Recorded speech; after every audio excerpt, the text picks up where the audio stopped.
Bonsoir à tous, merci à vous d'être avec nous sur France 3 Provence-Alpes, sur France Bleu Vaucluse et sur France Bleu Provence. Bonsoir Philippe Bonsoir Thierry, Bocard. bonsoir à toutes et bonsoir à tous. Premier débat consacré à la deuxième circonscription du département des Bouches-du-Rhône. Elle regroupe les 7e et 8e arrondissements de la cité phocéenne. Voici sa fiche d'identité, elle est signée Julie Arbois. Cette circonscription regroupe les 7 et 8e arrondissements de Marseille. Territoire des quartiers sud par excellence, il est aux mains de la majorité présidentielle depuis 2017. Au total, presque 85 000 personnes sont appelées à voter. La députée sortante Ensemble, Claire Coulon-Pitola, est candidate à sa réélection. Une circonscription aussi marquée par un fort taux d'abstention en 2022, seulement 45% de participation enregistrée.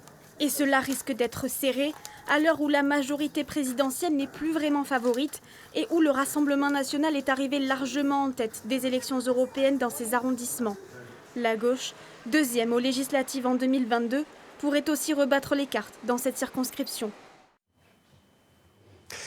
Et pour connaître la liste exhaustive qui participe au suffrage sur cette circonscription, vous voyez, elle apparaît juste à côté de moi, mais vous avez également la possibilité de scanner le QR code qui apparaît en bas sur votre écran et vous aurez donc tous les candidats qui se présentent dans la deuxième circonscription de la cité phocéenne, 7e et 8e arrondissement de Marseille. 3 candidats ont répondu à notre invitation. Laure Agnès Caradec, bonjour. Bonjour, pour merci. les LR, Claire Pitola pour Ensemble, vous représentez la majorité présidentielle et vous êtes députée sortante. Merci à vous d'être avec nous. Et enfin, Laurent Lardide du Nouveau Front Populaire et Bonsoir. vous êtes également membre du Parti Socialiste. Tout à fait. Merci à vous d'avoir accepté notre invitation. Vous remarquez évidemment l'absence de Olivier Rioux, qui est le candidat du Rassemblement national que nous avons évidemment invité, candidat sur cette circonscription.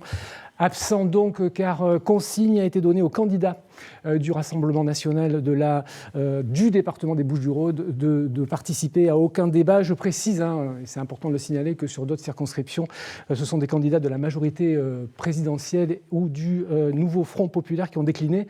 Alors permettez-moi juste de faire une toute petite piqûre de rappel aux candidats récalcitrants de tous bords. Le débat, c'est le nœud de la démocratie. Il est bien plus que l'un des socles les plus solides des valeurs de notre République. Il en constitue la condition. Il n'y a aucune bonne excuse pour s'en soustraire. Et évidemment, nous le regrettons à la fois pour les gens qui nous regardent et évidemment pour les gens qui nous écoutent sur France Bleu Vaucluse et France Bleu Provence. Merci encore à tous les 3 d'être présents ici ce soir. Alors nous allons vous interroger sur les résultats évidemment de l'élection européenne et ses conséquences sur la circonscription, les alliances et le climat de cette campagne, les grandes lignes des programmes de vos partis respectifs. Et pour débuter, Philippe, cette dissolution annoncée par le président le dimanche 9 juin. Claire Pitola, comment vous avez réagi le 9 juin au soir lorsqu'à la télévision on entend Emmanuel Macron annoncer cette dissolution? Qu'est-ce que vous vous êtes dit? Ça a été un choc, comme pour les Français, en fait, ça a été un choc. Après, l'instant d'après, évidemment, il faut repartir au combat. Il n'y a pas le temps de réfléchir. Est-ce que vous avez compris? Lier le scrutin des européennes au scrutin des législatives à l'Assemblée nationale, donc au pouvoir législatif et donc à la couleur du gouvernement, je trouve que c'est trop rapide. Après, la décision étant prise aujourd'hui, il n'y a pas d'autre choix que de se battre et de faire en sorte d'expliquer qu'il y a des valeurs républicaines, que j'ai un bilan, que ça fait 7 ans que je travaille sur ce secteur. On va y revenir. Les gens me connaissent sur cette force de travail et donc, oui, c'est évident d'y aller. Alors Agnès Caradec, est-ce que vous vous attendiez à cette annonce ou est-ce que vous avez été, comme la majorité des Français, surprise? Même estomaquée. Moi, je suis militante avant tout, donc je tenais un bureau de vote, j'étais en train de dépouiller quand l'annonce est tombée. Et se dire qu'on recommençait un scrutin dans les 3 semaines, sachant le parcours du combattant que c'est pour être candidat, et d'ailleurs, c'est un déni de démocratie à mon sens, puisqu'il n'y a jamais eu aussi peu de candidats dans le département. Aujourd'hui, en 3 semaines, arriver à déposer le dossier, à trouver un mandataire financier, à ouvrir un compte en banque, et aucun candidat n'y arrive, à avoir Olivier Rioux a fait 15 banques. Oui. Il n'a toujours pas trouvé la solution. C'est pas grave s'il ne la trouve pas. mais à trouver un imprimeur, c'est-à-dire qu'il y a pénurie de papier. Donc le président Macron nous a entraînés dans une folie.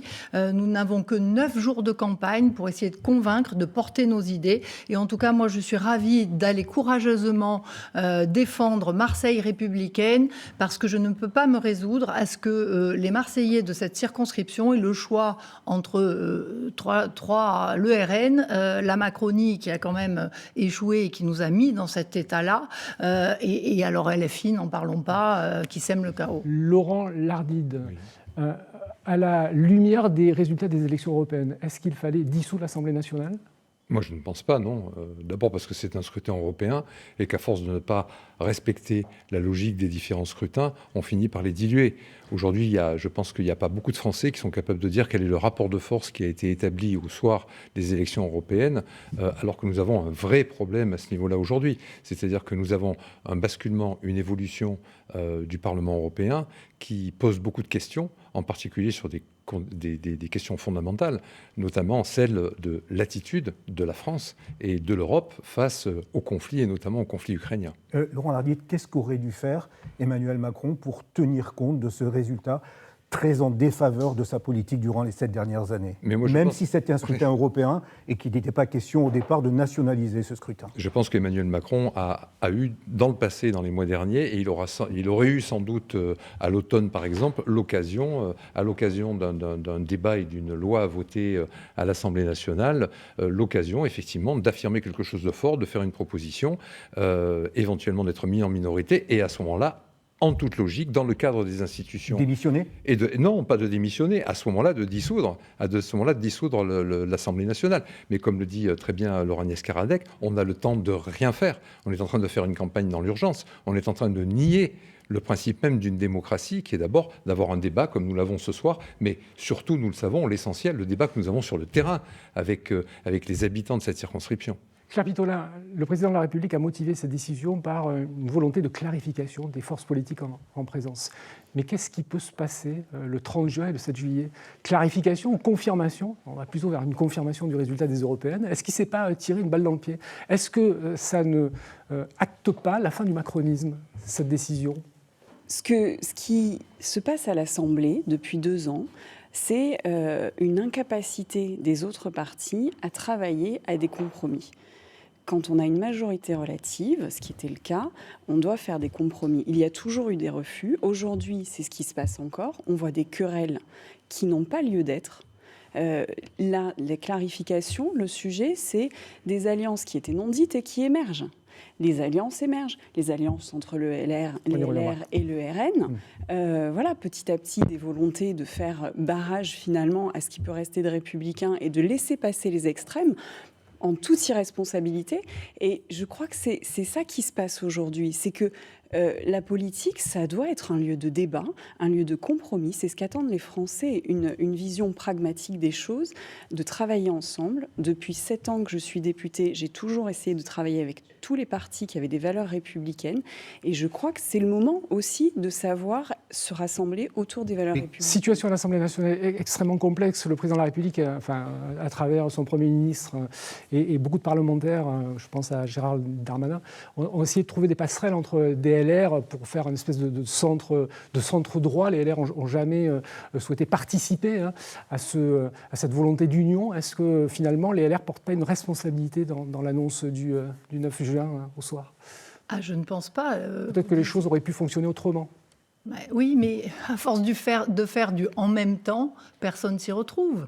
Il n'y a pas de ligne claire dans la Macronie, je suis désolée, et aujourd'hui on voit bien dans quel état ce à quoi ça nous a conduit. Après, je veux rebondir sur ce que vient de dire Claire Pitolin. Je suis désolée, il n'y a pas d'alliance RN-LR. On y reviendra. Non, mais excusez-moi. Non, mais on va y revenir, on va avoir du temps pour parler de tout ça. Attention, ne se met pas de la confusion. On va avoir du temps pour parler de tout ça. Je pense que les Français...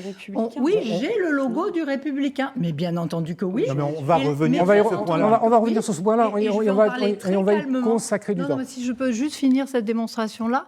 Donc j'ai le logo. Moi, je n'ai pas peur d'affirmer et de revendiquer la famille à laquelle j'appartiens, qui a unanimement condamné la décision d'Éric Ciotti. C'est toujours un président, la justice lui a donné raison, jusqu'à effectivement il y a un jugement dans le fond, mais pour l'instant en référé, il est toujours président des LR. C'est un sujet, et moi j'ai le logo, et donc j'affirme appartenir à une famille républicaine. Le comportement d'Éric Ciotti a été dénoncé par on va y revenir, alors Agnès Karadec, on va y revenir, mais sur les conséquences de cette dissolution, ce que disait Laurent Larbitte par rapport au manque de lisibilité. Allez-y rapidement. Vous avez parlé d'éclaircissement, je pense que ça a semé la confusion. Aujourd'hui, quand je vais sur le terrain et que je vais à la rencontre des Marseillais, aujourd'hui, tout le monde est perdu en se disant, mais heureusement qu'il y a quelques candidatures qui sont claires et donc qui me disent merci d'être finalement, candidate. avec cette dissolution, avec ces nouvelles élections législatives, est-ce que vous n'êtes pas d'accord avec Claire Pittola qui dit à un moment on avait ce besoin de clarification et que finalement les masques tombent? Alors oui, il fallait dissoudre, mais pas comme ça. Pas aussi vite. Je pense après les Jeux Olympiques, excusez-moi, la France va donner une image déplorable. Elle le donne déjà. Des Jeux Olympiques. À l'international, on donne une image qui est catastrophique. Aujourd'hui, le monde économique est particulièrement inquiet. Et je pense que la France avait besoin plutôt de sérénité, plutôt que cette dissolution et cette campagne à marche forcée où plus personne ne s'y retrouve. Et Thierry, quand on entend les téléspectateurs de France 3 Provence-Alpes, quand on entend les auditeurs de France Bleu Provence, aujourd'hui, ces Marseillais, ces Provençaux, ces Français, ils sont complètement perdus. Ils ne savent plus où ils en sont. Il y a cette idée de dire on va les essayer, mais je pense qu'on va y revenir, on va essayer ce qu'on n'a pas déjà eu au pouvoir. Mais aujourd'hui, en tout cas, les électeurs sont complètement perdus à cause de cette dissolution. N'y a-t-il pas là une question de responsabilité du personnel politique de façon globale? Écoutez, moi, je fais de la politique depuis longtemps. Je n'ai jamais renié mes convictions. Je mène ce combat en ayant un cap, une boussole, une colonne vertébrale. Mon discours n'a jamais changé. Les gens qui voteront Karadec auront Karadec à l'arrivée. Voilà. Je ne veux pas faire d'autres références à des municipales. Laurent Larbitte, on vous posera la même question tout à l'heure avec Claire Pittola. Je rebondis sur ce qu'a dit Philippe. Effectivement, est-ce qu'il n'y a pas une espèce de responsabilité collective de l'ensemble de la classe politique? Parce que vous avez tous été au pouvoir, là, tous les trois, en tout cas les partis que vous représentez, vous avez tous eu le pouvoir, vous avez été aux affaires, et finalement, effectivement, la conclusion de ça, c'est de se dire, comme le disait Philippe, on les a tous essayés, sauf le Rassemblement national, pourquoi est-ce que ce serait pire avec eux? Qu'est-ce que vous leur répondez pourquoi à ces gens-là qui, légitimement, peuvent se poser la question? On peut considérer qu'on a essayé un certain nombre de choses. À un certain moment, moi, si on me propose de plonger la tête dans un bac de lave, ce sera une nouvelle proposition. Non, il y a un véritable danger face au Rassemblement national. Moi, je constate d'abord que, décidément, le Front national, le Rassemblement national, c'est la même chose. On est bien d'accord. Ils n'aiment pas le service public. Je vous rappelle quand même que le service public doit être éliminé dans le cadre du programme du Rassemblement national. Et ils commencent déjà ce soir en n'acceptant pas de venir et de boycotter un débat qui est organisé par le service public. Donc moi, je suis plutôt heureux, effectivement, d'être capable ce soir d'avoir une conversation cordiale pour débattre sur le fond. Le Rassemblement national est un danger absolu. Alors, on va y revenir parce que les scores du Rassemblement national sur la circonscription sont très importants. Mais Claire Pittola, qu'est-ce que les gens vous disent? Alors, il y a la personnalité du président Macron qui cristallise beaucoup de haine, et je crois que le terme est pas trop fort. Qu'est-ce que vous leur dites quand ils viennent vous voir et qui vous dites mais ce monsieur, c'est pas possible, quoi. On peut plus voter pour lui. On a voté deux fois pour lui. Comment ça se passe concrètement? Vous leur répondez quoi à ces gens-là qui vous interpellent? Ça fait 7 ans que je suis députée de ce secteur. Non, mais là, depuis le 9. Oui, mais sur ce terrain, du coup, où je repars en campagne, ils me posent des questions sur ce que je vais faire, comment sur les sujets sur lesquels j'ai avancé. Et donc, moi, je leur explique que je travaille sur un rassemblement autour des valeurs républicaines, qu'il y a une menace de deux fronts et qu'il y a avec moi le horizon Renaissance, le MoDem, l'UDI, et que je suis là... Claire Pittola, est-ce que ça c'est lisible pour les électeurs? Le kidam marseillais qui va se prononcer le 30 juin, est-ce que c'est lisible de lui dire « je vais mener une politique républicaine » Est-ce que c'est lisible?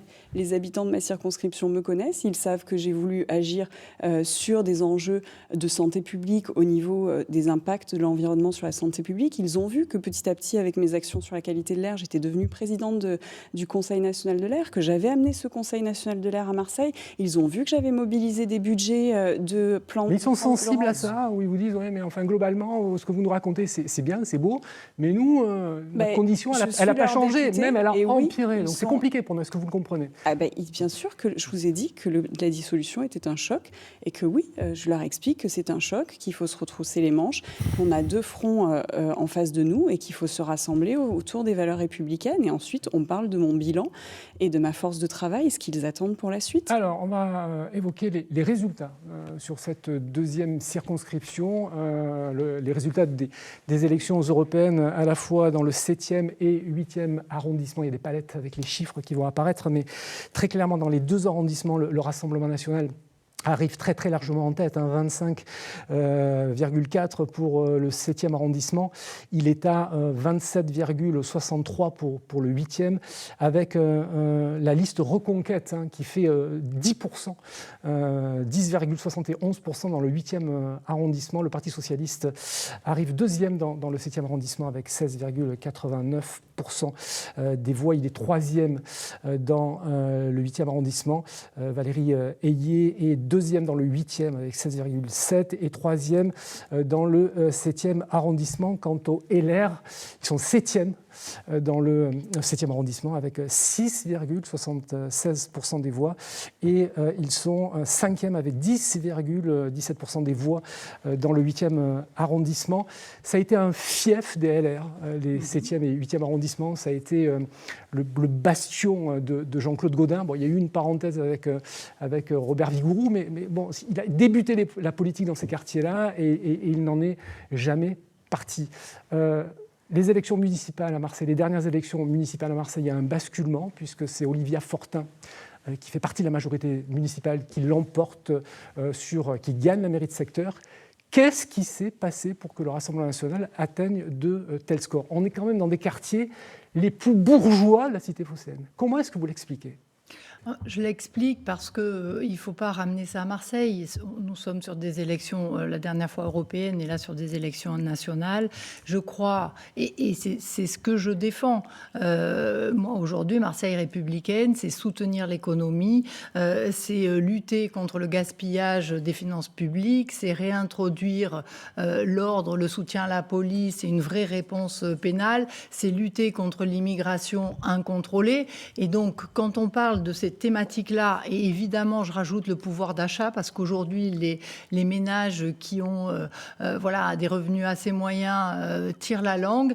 Et donc, aujourd'hui, c'est ces convictions-là que je défends sur le terrain, en expliquant que moi, je suis élue depuis longtemps, je porte des dossiers emblématiques pour cette ville, que ce soit Euroméditerranée, que ce soit la ligne nouvelle TGV, et que, évidemment, il faut pouvoir continuer à défendre ces projets-là à Paris. Ça veut dire que vous ne vous sentez pas responsable, vous, en tant que Laure Agnès Caradec, responsable de ce score du Rassemblement national aux européennes. Si on le ramène à la ville de Marseille, vous retournez vers Laurent Lardite, qui est aux affaires et qui mène les actions à la mairie avec Benoît Payan. C'est ça l'idée ? Je pense que on va laisser Laurent Lardite. On va laisser répondre. D'avance. D'abord que Laure Agnès d'avance. Non, mais voilà. Non, mais je rebondis sur la question de Philippe, parce qu'il n'y a pas aussi une responsabilité, une sanction des électeurs dans ces 2 arrondissements, 7e et 8e arrondissement, qui sont sous la responsabilité d'une... Alors, elle n'est pas socialiste, Olivia Fortin, mais enfin, elle incarne très fortement la majorité je crois que municipale d'hiver gauche de Benoît Payan. Ce serait nous faire un très mauvais procès de mettre sur le dos de la majorité municipale qui est en route depuis 4 ans et qui travaille. Moi, je considère qu'on est un peu au milieu du gué maintenant. On est arrivé dans une situation catastrophique des finances de la ville de Marseille qui étaient catastrophiques. Il faut quand même savoir qu'on était à 2 doigts de non pas de déposer le bilan, mais d'avoir une ville qui était mise sous tutelle. Donc, nous avons redressé les finances. Mais c'est pas un peu facile de dire ça. Non, on dirait le Rassemblement national, Jordan Bardella qui dit on va faire un audit, alors que tout le monde sait que la France est endettée, pour savoir quelles dispositions et quelles propositions on va garder et quelles sont celles qu'on va supprimer. Non, mais nous travaillons aujourd'hui, le travail qui est mené à la fois par Sophie Camard dans le 7e arrondissement, puisqu'on parle de la circonscription, par Olivia Fortin dans le 8e arrondissement, c'est quelque chose qui n'était pas fait avant. Justement, c'est une politique de proximité. Je pense que les Marseillais, ce qu'ils ont subi, beaucoup. Et moi, je sais, puisque je suis né dans le 8e arrondissement du côté de Pourquoi le RN est si haut? Mais oui, mais justement, j'essaye de venir à ça. Ce n'est pas le problème de délinquance immense dans le 7e et dans le 8e arrondissement. On parle des quartiers du Boucas-Blanc, du 8e arrondissement, il y a les plus grosses fortunes marseillaises sont installées ici. Quand vous êtes un couple âgé de 65, 70 ans, j'ai plein d'amis de mes parents d'enfance qui vivent du côté de Bonneveine. Je vois bien qu'aujourd'hui, pour se déplacer, ils ont des problèmes de déplacement. Ils ne se retrouvent plus dans la ville dans laquelle ils ont existé, dans laquelle ils ont vécu jusqu'à maintenant. Ils ont une avenue de Hambourg, là vous aviez avant la traverse Petrocoquino quand j'étais petit. La ville n'a pas été pensée pour que les gens continuent à y vivre et puissent y vivre à tous les âges. Donc le 8e arrondissement est effectivement un des arrondissements les plus riches de Marseille. Je crois même que c'est le plus riche de Marseille. Mais aujourd'hui, la qualité des services publics, la qualité des transports, tout ça, ce sont des choses qui pèsent dans les choix les transports, non. Ça, ce n'est pas notre responsabilité. En revanche, moi, j'assume complètement le fait que nous soyons aujourd'hui au milieu du gué sur le travail que nous entreprenons depuis 4 ans. Et il faut être tout à fait clair, c'est les 12 travaux d'Hercule. Claire Pitolin, comment est-ce que vous l'analysez, cette progression terrible du Rassemblement national, enfin terrible dans les chiffres? Vous avez une circonscription qui est installée dans ces arrondissements-là. Quand les gens ils poussent la porte de votre permanence, pas de circonscription, la circonscription c'est le 7 et le 8e, vous avez une permanence dans ces quartiers-là. Quand ils poussent la porte de votre permanence et qu'ils viennent vous voir, ils vous disent quoi? Est-ce que vous l'avez senti arriver, ce résultat? En fait, ils attendent de la sécurité et aussi la protection de leur cadre de vie. Sur la sécurité... Mais c'est un vote préventif parce qu'il n'y a pas d'insécurité ou très peu dans ces quartiers-là. On analyse le scrutin des européennes. Et sur les dernières européennes de 2019, le RN est déjà arrivé en tête au résultat de Marseille.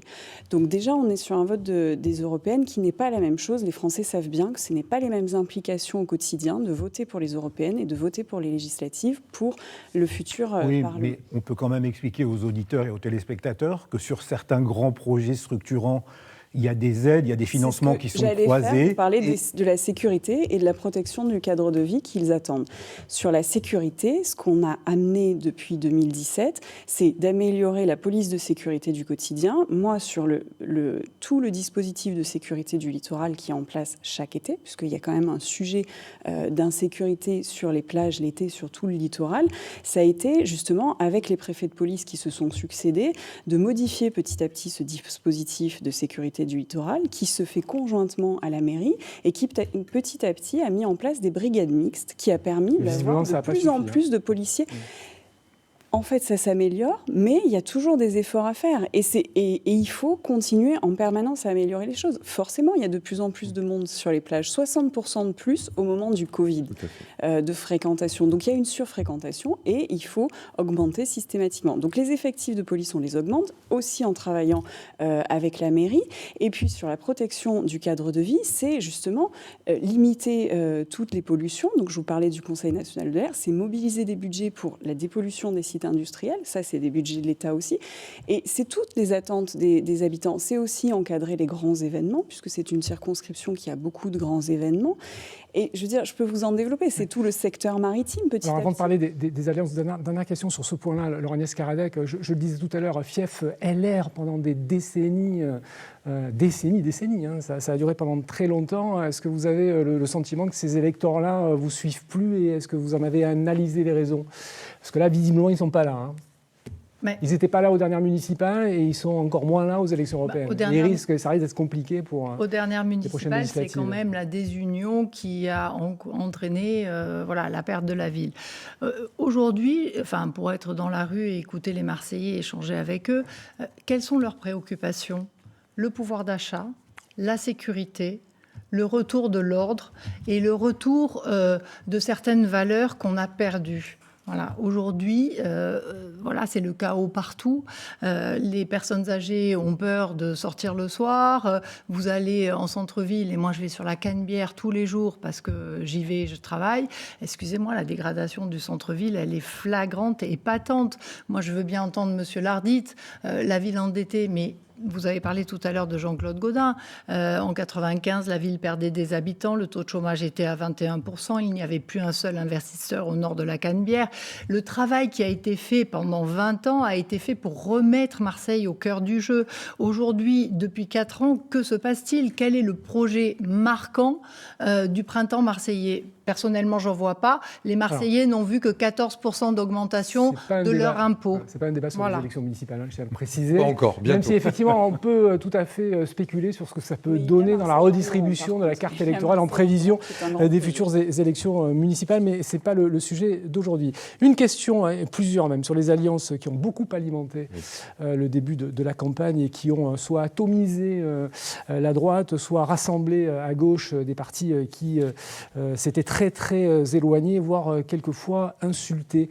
Laurent Lardit, sur ce point-là, qu'est-ce que ça vous fait de partager l'affiche aux côtés de Raphaël Arnaud, de Philippe Poutou? Est-ce que vous êtes comme Marion Aubry fier de partager les affiches, même si c'est pas... enfin, Raphaël Arnaud, c'est juste à côté, c'est la première circonscription de Vaucluse. Est-ce que vous êtes fier de partager les affiches avec ces gens-là, qui considèrent qu'un acte de résistance a eu lieu le 7 octobre dernier, ou est-ce que vous êtes plutôt sur la lignée de Manuel Valls qui dit que ce Front populaire, c'est une faute politique et morale? Écoutez, je ne sais pas aujourd'hui. Vous êtes à l'aise avec tout ça? Ah oui, moi je suis parfaitement à l'aise. Aujourd'hui, le nouveau Front populaire n'est pas... Il est issu de négociations qui ont duré une semaine. C'est pas un coup de foudre. Moi, j'ai pas de langue de bois. Je vous parle clairement et directement. Ça n'est pas un coup de foudre. C'est une unité d'action électorale de résistance à l'extrême droite. Ça n'est rien d'autre. C'est-à-dire que nous avons un projet. Nous pensons que le contenu de ce projet peut porter auprès des électeurs. Comme le disait Laure Agnès Karadec tout à l'heure, le pouvoir d'achat est une question centrale. Nous ne pouvons plus considérer qu'il est normal que dans un pays aussi immensément riche que la France, des gens qui travaillent ne puissent pas vivre décemment. Ne répondez pas tout à fait à la question. On va y revenir. Non. Ma question, c'était est-ce que vous vous sentez à l'aise de faire partie d'un groupe politique dans lequel il y a des gens dont on peut qualifier, c'est pas moi qui le dis, oui, puisque certains propos d'antisémites. Puisque c'est une... Alors, quel est votre sentiment par rapport à ça? Est-ce que vous vous sentez à l'aise avec ça?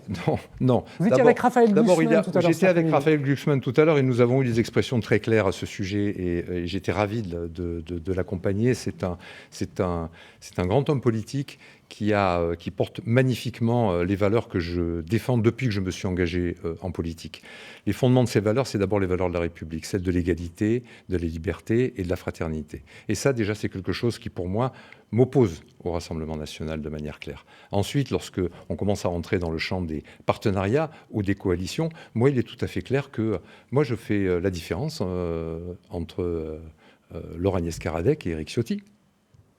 J'espère que les électeurs feront la différence, seront capables aussi de faire la différence entre une candidature comme la mienne, celle d'un social-démocrate, et, je ne sais pas moi, un Jean-Luc Mélenchon.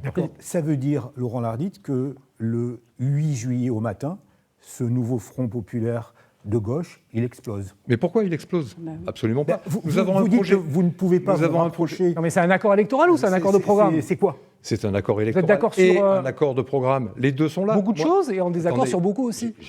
J'ai regardé le projet. Nous avons un projet unitaire dans lequel, en plus, nous avons pris une décision particulière. C'est celle d'avoir une attention particulière justement sur la qualité du débat politique et sur la violence en politique.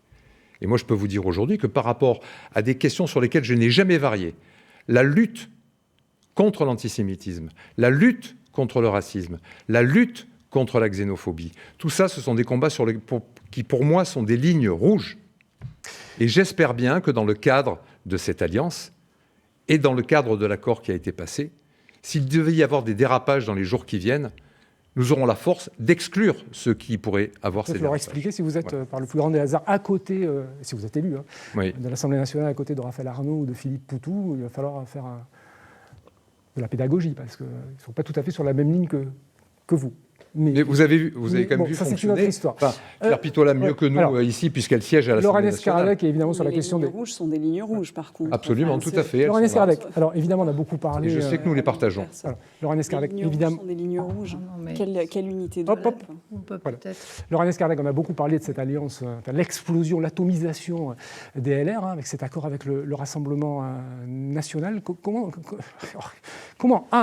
les gens qui votent LR, ils s'y retrouvent entre les pro-Ciotti et ceux qui font partie du canal historique auquel vous appartenez. Ça, c'est le premier point.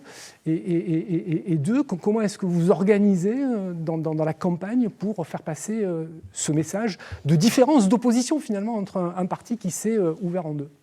Très clairement, le candidat RN n'aura que le logo RN et les autres, hors accord Ciotti, ont le logo LR.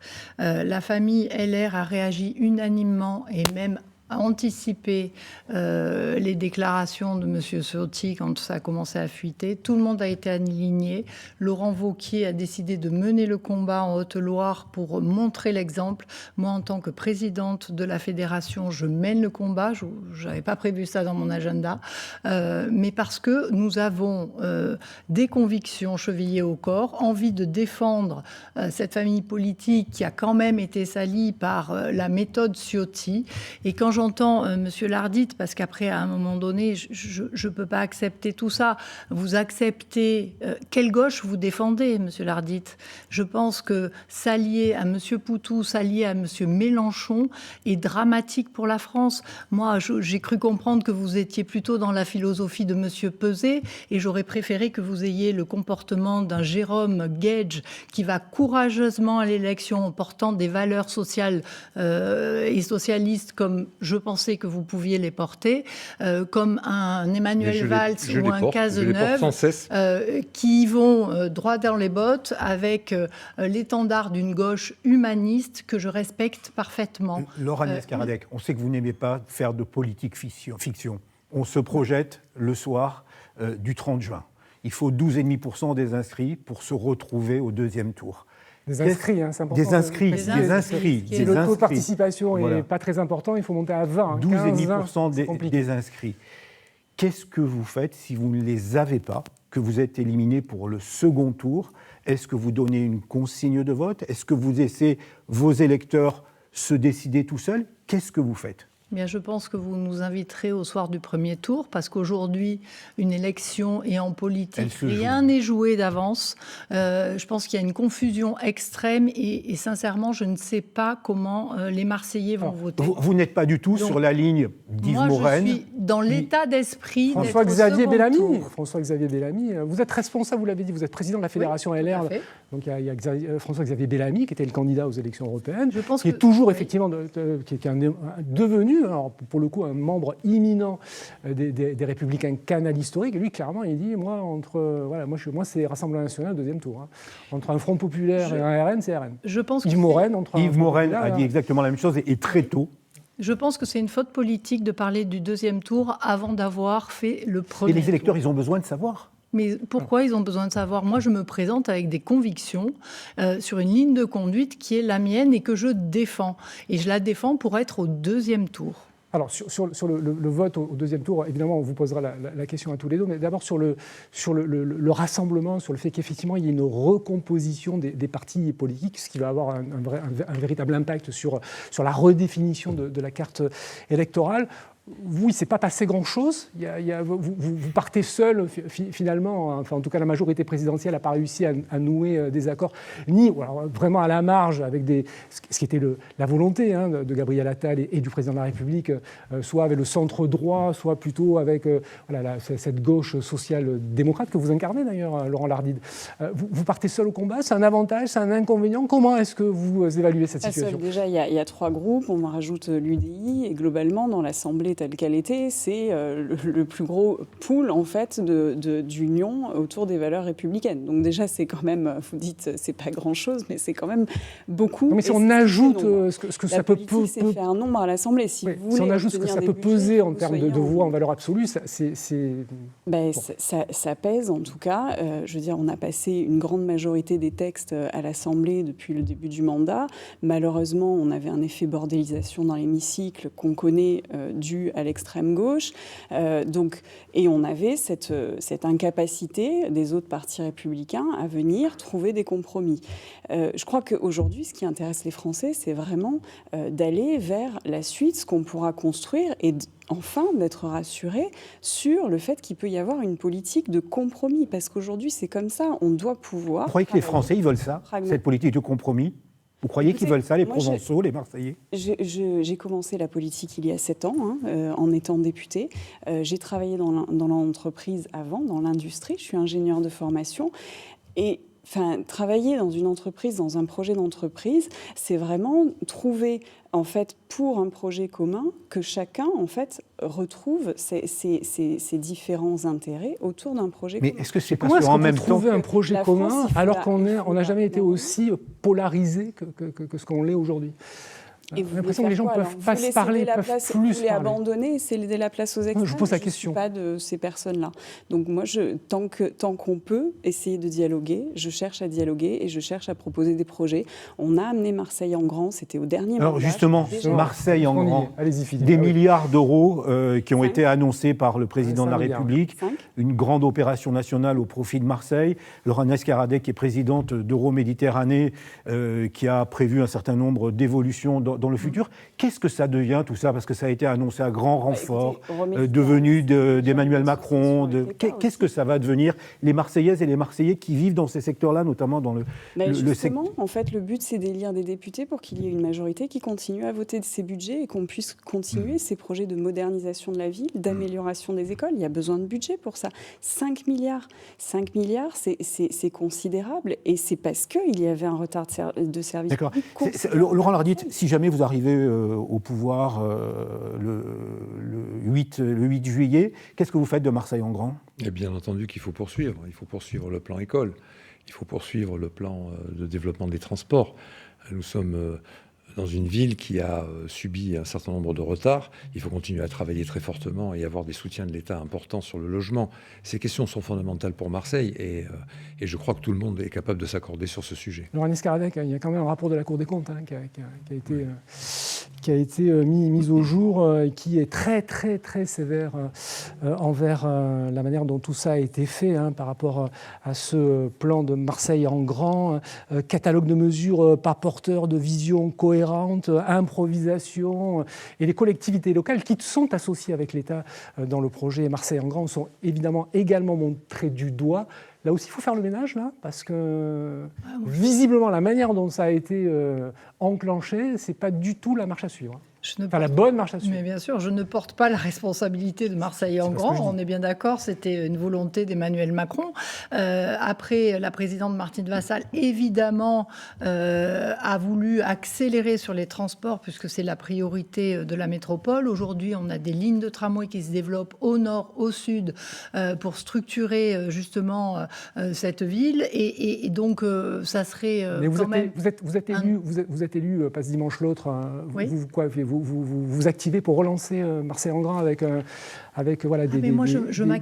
façon de faire un peu différente, ou il faut continuer dans ce projet-là, ou il faut tout changer? Non, mais moi je m'activerai pour faire en sorte que cette ville se développe, qu'on retrouve de l'attractivité, qu'on retrouve de la richesse, pour qu'elle soit partagée avec tous les Marseillais. Et évidemment, tous les milliards qui peuvent arriver sur Marseille sont les bienvenus. Encore faut-il que ce soit fait dans le respect des règles et des lois. Donc ça, c'est pas moi qui en décide. Mais en tout cas, cette ville mérite d'être soutenue pour qu'on puisse avoir de la croissance, on puisse avoir de l'emploi, c'est ce qu'attendent les Marseillais, et on puisse avoir des entreprises qui rayonnent au national et à l'international en créant des richesses. Marseille a des atouts qui sont phénoménaux au bord de la Méditerranée. Le numérique est là, en matière de recherche et de santé, en matière de logistique. On a un port qui est vraiment une plus-value pour cette métropole. Et donc, tous ces leviers-là, il faut les utiliser au profit des Marseillais. Alors, tout à l'heure, question vous a été posée par Philippe quant à votre position entre les deux tours. Et effectivement, les gens qui nous regardent ont le droit de savoir quelle sera la position des gens pour qui ils vont voter à partir du 30 juin. Laurent Lardy, dans une tribune du Monde, Raphaël Glucksmann dit il faut qu'au second tour, face au RN, il faut voter pour chaque candidat républicain. Je cite ce qu'il dit. Oui, pour chaque candidat républicain. Excusez-moi, je ne fais pas une fixation sur Philippe Poutou et Raphaël Arnaud, mais Philippe Poutou et Raphaël Arnaud, ce sont des candidats que vous estimez républicains ou pas? On est en train de parler d'accord au soir du premier tour. Je vous pose juste la question. Est-ce que Philippe Poutou ou Raphaël Arnaud, vous les considérez comme des candidats républicains et est-ce que ça va dans la consigne de Raphaël Glucksmann de voter pour un candidat républicain face au Rassemblement national? Vous êtes en train d'interpréter les propos de Raphaël Glucksmann. Ah non, du tout. Ah non, je vous livre tel qu'il les a. J'en ai parlé avec lui. J'en ai parlé avec lui il y a moins de 2 heures. C'était une tribune du Monde hier. Il y a moins de 2 heures. Moi, je vais vous donner ma position, qui est tout à fait claire. C'est que, d'abord, je pense qu'au soir du premier tour, je serai qualifié pour le deuxième tour. Bien. Donc la question ne devrait pas se poser pour moi. Mais il est évident que si elle se posait, mon soutien personnel, et je pense que le soutien de l'ensemble de ce que je représente à Marseille ira évidemment en soutien du candidat républicain en capacité de battre le candidat du Rassemblement national. Il y a là, on en a parlé tout à l'heure au travers des lignes rouges, quelque chose sur lequel il faut être extrêmement attentif. Extrêmement attentif. On est dans une bascule de l'histoire. On est en train de vivre en direct l'histoire. Le visage, le masque, plus exactement, que le Front National s'est mis en quelques années devant la figure. Ce jeu de masques qui continue d'ailleurs à jouer avec des masques qui tombent, on le voit encore avec effectivement des candidats de droite républicaine qui basculent. Il faudra que le soir du premier tour, il faudra que tous les candidats soient bien clairs et que tous les candidats républicains appellent, lorsqu'ils ne sont pas en situation de continuer, de poursuivre la compétition, d'appeler à voter pour des candidats républicains. Alors je fais juste un petit point de temps, Philippe. Claire Pitollet est un petit peu en retard et Laure Escardec, vous avez pas mal d'avance. Donc sur cette question, sur ce positionnement entre les deux tours, Claire Pitollet, est-ce que vous ferez comme M. Dupond-Moretti qui a dit que si il était confronté au choix entre le Rassemblement national et un candidat du nouveau Front populaire, il irait à la piscine, il n'irait pas voter. Quelle sera votre position si ce cas de figure se présente? Alors, les dernières élections m'ont porté en tête dès le premier tour. Donc, mon objectif, bien sûr, c'est d'aller au deuxième tour et de permettre le choix aux citoyens de cette circonscription d'avoir un candidat aux valeurs républicaines. Et après, depuis le début de cette émission, je vous dis que je suis attachée aux valeurs républicaines et bien entendu... Mais est-ce que vous faites la différence entre Laurent Lardy, par exemple, qui appartient au Parti socialiste, et un autre candidat, d'autres candidats qui sont potentiellement en capacité de se retrouver au deuxième tour et qui auraient l'étiquette LFI, alors qui participent également avec le Parti socialiste au nouveau Front populaire, mais qui ont l'étiquette LFI. Votre position serait la même ? Je connais le parcours de Laurent Lardy et j'ai le regret de lui dire que quand on fait une alliance d'élection, après on se retrouve dans un groupe commun à l'Assemblée et que ça ne marche pas. Ils ont bordélisé l'hémicycle. On a passé, j'ai été secrétaire sur ce dernier mandat de l'Assemblée nationale, j'ai passé mon temps à devoir voter des sanctions parce que ce groupe de la NUPS nous empêchait de débattre. On est là aussi parce que il fallait petit à petit retrouver une capacité à voter. Et donc, faire ces alliances qui sont contre nature, non, les sociodémocrates ne s'associent pas avec l'extrême gauche. Et ça, c'est regrettable. Et on est dans une situation où vous vous associez, et je le regrette profondément parce que je connais votre parcours, mais vous vous associez avec des gens qui sont perméables à l'antisémitisme, perméables à l'islamisme radical, et ça, ce n'est pas possible. Alors, donc mon objectif, c'est d'aller au deuxième tour. On va clôturer cette séquence-là, et très très rapidement, on va évoquer la question du pouvoir d'achat. Quelle serait la première décision sur laquelle vous insisteriez, Laure Agnès Carabec, si vous êtes élu député, par rapport à cette question-là, qui est la première préoccupation des Français? Mais bien sûr, qui est la première préoccupation des Français. C'est simple, arrêtez de Pardon ? Pas trop long parce que vous avez beaucoup d'avance. Excusez-moi. Je vous fais des signes, mais bon, c'est peut-être mieux que je vous le dise. Nous sommes le pays au monde le plus taxé. Donc revenons à des impôts qui soient raisonnables et qui puissent dégager du pouvoir d'achat pour les ménages qui ont des revenus modestes. Alors sur ce point, le plus taxé avec le moins de services publics. Il y a quand même un souci. Le plus taxé. Il y a une grosse bataille de communication autour de la TVA. De tous les côtés, on entend parler de TVA. Vous, pour les Républicains, qu'est-ce que vous dites ? On baisse cette TVA sur les produits de l'énergie, les produits de première nécessité à 5,5%. On fait ça parce que ça peut être du concret si c'est vraiment appliqué. Très rapidement, s'il vous plaît. Alors, le sujet quand même, c'est que Emmanuel Macron, c'est 1 000 milliards de dettes supplémentaires. Et donc, aujourd'hui, comment financer tout ça ? Je pense que tout le monde s'est précipité dans des programmes électoraux en vendant toutes sortes de choses. Non, c'est bon, on va arrêter, parce qu'on ne va pas s'en sortir. La priorité, c'est le pouvoir d'achat. Laurent Lardide, vous avez pris beaucoup d'avance. Laurent Lardide. Mais posez-moi une question. Non, mais sur le pouvoir d'achat, concrètement la première mesure. Mais la première mesure, il y a une liste à la Prévert des mesures. Nous proposons d'augmenter le SMIC. Nous proposons d'augmenter le SMIC. Aujourd'hui, nous sommes. Et oui, parce qu'aujourd'hui, vous le voyez, et nous le voyons tout autour de nous, des gens qui n'ont pas les moyens de vivre de leur travail. Aujourd'hui, le SMIC ne suffit pas à quelqu'un dans une famille pour vivre. Alors bien entendu que c'est un effort qui est demandé en particulier aux entreprises. Moi, je suis chef d'entreprise. Ça fait 30 ans que je suis chef d'entreprise. Je sais que les taxes sont élevées, effectivement, en France. Beaucoup, on se plaigne de compétitivité. Enfin bon, 70% des entreprises françaises, c'est pas un problème de compétitivité pour elles, parce qu'elles ne travaillent pas sur les marchés étrangers. Elles sont toutes conditionnées au même régime. Donc, il faut absolument aujourd'hui redonner ce pouvoir d'achat. Mais au-delà de ce pouvoir d'achat, il faut également reconstituer les services publics. On a, au moment grave de la possibilité de l'arrivée de l'extrême droite et du fascisme en France, il faut bien revenir sur nos bases. Il faut revenir à 1945, au Conseil national de la résistance, où la France a été capable de s'offrir à elle-même et à l'ensemble des Français des conditions de vie nouvelles, avec la sécurité sociale. Tout ça est battu en brèche aujourd'hui. Et c'est ça que nous voulons reconstruire. Je suis obligé de vous couper parce que vous avez pris tous les deux beaucoup d'avance. Donc il faut rééquilibrer. C'est aussi ça la démocratie et les règles du débat. Bien entendu. Et je sais que vous les acceptez.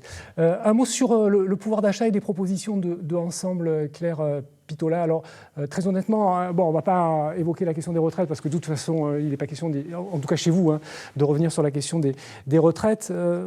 Baisse de la facture d'électricité, 15% cet hiver, pas avant. On a l'impression que c'est des mesures un peu cosmétiques, quoi. Qu'est-ce que concrètement le Français va se sentir renforcé dans son pouvoir d'achat ? On a du mal à trouver la lisibilité. En fait, moi, ma valeur travail, elle est très forte et c'est ça qui fait que je me suis engagée au centre.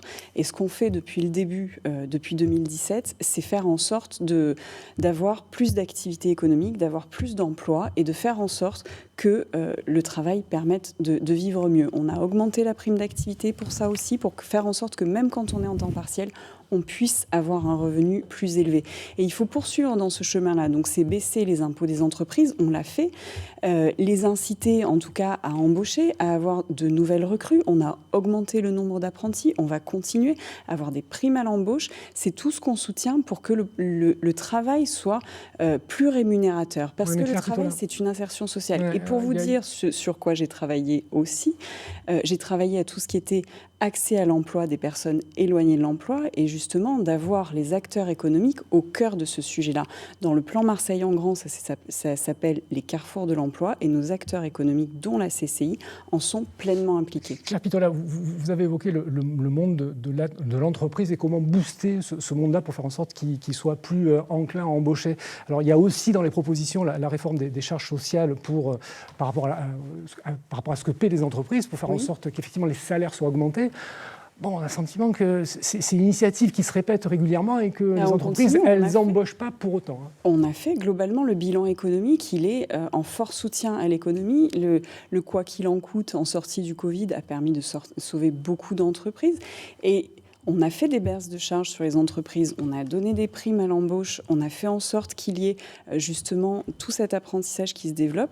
Il faut continuer On a baissé le chômage comme il n'a jamais été baissé, mais il faut continuer. Encore une fois, il faut que les salaires augmentent, il faut que le pouvoir d'achat augmente. Donc c'est un bilan de 7 ans. J'entends qu'il faut poursuivre et justement, on n'est pas là pour baisser les bras. Laurent Lardide, juste très, très rapidement, parce que je voudrais que Laurent Agnès-Cardé puisse intervenir avant la fin de cette émission.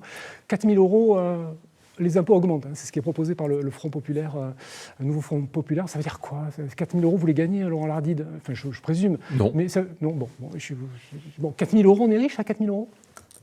Je pense qu'à 4 000 euros, on commence en tout cas à avoir par rapport au revenu médian des Français. 4 000 euros net ? 4 000 euros net, c'est énorme par rapport au revenu médian. Vous considérez qu'on peut augmenter les impôts des gens qui gagnent 4 000 euros net ? Dans quelle proportion ? A priori, c'est 150 euros. Non, je pense qu'attendez, il faut bien regarder les propositions. 150 Ce que nous euros proposons, c'est de rééchelonner, toute la manière de créer les impôts en France, jusque parce qu'il faut quand même en parler. Non, pas le temps. On peut pas. Bon, d'accord. Laurent Agnès-Cardé ? Oui, à mon sens, à 4 000 euros par mois, on n'est pas riche. Déjà. Et deuxièmement, Net. je pense qu'il faut corriger les dérives de Net, notre oui, modèle social, pour redistribuer vers ceux qui travaillent. Alors je ne dis pas qu'il faut négliger ceux qui sont dans le besoin, mais en tout cas la valeur travail doit être reconsidérée. Merci beaucoup à tous les trois, Philippe. Merci beaucoup. Merci. La soirée continue avec un débat sur la 5e circonscription du département du Var. Merci de nous avoir suivis. À très vite sur nos antennes. Au revoir, bonsoir.